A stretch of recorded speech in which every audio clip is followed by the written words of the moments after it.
अस्सलाम वालेकुम friends, welcome to my channel Uzma's kitchen UK. जी फ्रेंड्स, तो आज मैं ईद की स्पेशल रेसिपी आपके साथ शेयर करने जा रही हूँ और ये बहुत ही लजीज आज बनने वाली है। जैसा कि आप देख रहे हैं, आज मैं बनाने जा रही हूँ ऑथेंटिक काबली पुलाव। इंशाल्लाह ताला आप जब ये बनाएंगे तो आप बाज़ार का जो है काबली पुलाव वो भूल जाएंगे और आपके बच्चे कहेंगे मम्मा बस घर पे बनाओ।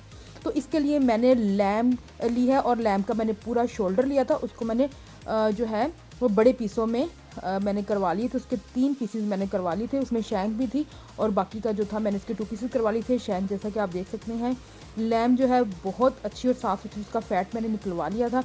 अब मैंने प्रेशर कुकर में ऑयल डाल के इसको अच्छे से मैंने जो था वो भून लिया था, इसको फ्राई कर लिया था। पहले एक साइड कुक की फिर दूसरी साइड, ताकि इसकी जो एक ख़ास स्मेल होती है ब्लड की वो ख़त्म हो जाए। जैसा कि आप देख सकते हैं, ये बहुत ज़रूरी है। अब इसके अंदर मैंने पानी ऐड कर दिया है। पानी आपने गर्म ऐड करना है और तकरीबन मैंने 3 गिलास भर के गर्म पानी के ऐड किए हैं। एक मीडियम साइज़ का प्याज, लहसुन और अदरक एक एक जो है वो गुट्ठी मैंने डाल दी है। सूखा धनिया 1 चम्मच भर के इसके अंदर डाल दिया है। ज़ीरा मैंने इस एक चम्मच भर के डाला है।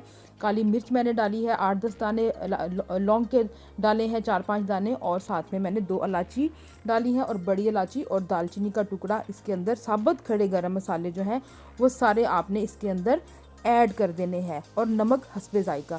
इसके साथ ही आपने इसको प्रेशर कुकर लगा देना। आप चाहें तो बगैर प्रेशर कुकर के भी गला सकते हैं।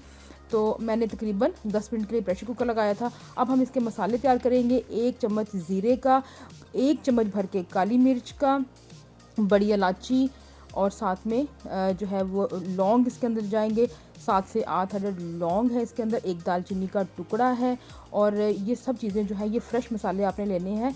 सब्ज़ इलायची इसके अंदर ऐड कर लें। सूखा धनिया 1 चम्मच भर के इसके अंदर ऐड कर लें और साथ में अगर आप एडिशन ऐड करना चाहते हैं जायफल जरूरत वो इसके अंदर ऐड कर सकते हैं। अब इसका हम अब जो है वो पाउडर बना लेंगे। एक खुले मुंह की देचकी के अंदर कुकिंग हम ऑयल ऐड कर देंगे। उसके अंदर मैंने गाजरें थी वो जूलियन कटन मैंने कर ली है, लंबी लंबी सी काट ली है और साथ ही इसके अंदर मैंने शुगर ऐड कर दी है। 2 चम्मच भर के मैंने शुगर के ऐड की है, क्योंकि यहाँ पर जो गाजर मिलती है वो इतनी मीठी नहीं होती है, तो पाकिस्तान में डिफरेंट है, वहाँ मीठी होती है। अब इसी देचकी के अंदर मैंने एक मीडियम साइज़ का प्याज जो है वो मैंने डाल दिया है और उसमें मैंने ऑयल ऐड करके इसको अच्छे से मैंने भून लिया है। इसका आपने ब्राउन कलर नहीं करना। जैसे ही नॉर्मल सा ये हो जाए सोते, तो इसके अंदर जो है हम लोग जो गोश्त हमारा गल चुका है फ्राई और जो गोश्त था वो इसके अंदर हम डाल देंगे और जो यखनी थी इसके अंदर वो हम स्टेन करके इसके अंदर हम ऐड कर देंगे, ताकि सब चीज़ें जो है वो निकल जाएँ। जो मसाले हमने पीसे थे वो इसके अंदर जाएंगे।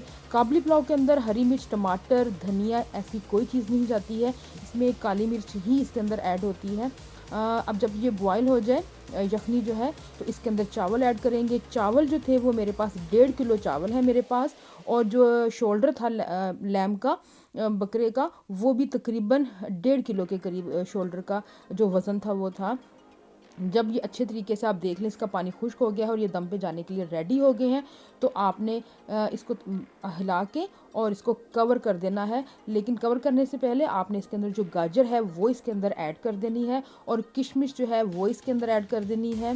जो है इसको आप चाहें तो थोड़ा सा फ्राई कर सकते हैं, लेकिन अगर इसी तरह डालेंगे तो ये सॉफ्ट बनेगी। अब हम इसको ढक देंगे। तकरीबन 7-8 मिनट के बाद हमारा मज़ेदार किस्म का काबली पुलाव तैयार हो चुका है। इंशाल्लाह ताला आप बनाएं ईद पे और बना के सबका दिल जीत लें। ये वो रेसिपी है जब आप बनाएंगे तो सब उंगलियां चाटते रह जाएंगे। तो फ्रेंड्स, दुआओं में मुझे याद रखिएगा और जो इस वक्त नए हैं मेरे चैनल पे उनसे मेरी रिक्वेस्ट है कि प्लीज़ वो मेरे चैनल को सब्सक्राइब करें और इसको फैमिली फ्रेंड के साथ भी शेयर कीजिएगा। इंशाल्लाह बहुत जल्दी एक नई रेसिपी के साथ आपको मिलूँगी। उज़माज़ किचन को दें इजाज़त। ओके फ्रेंड्स, अल्लाह हाफिज़।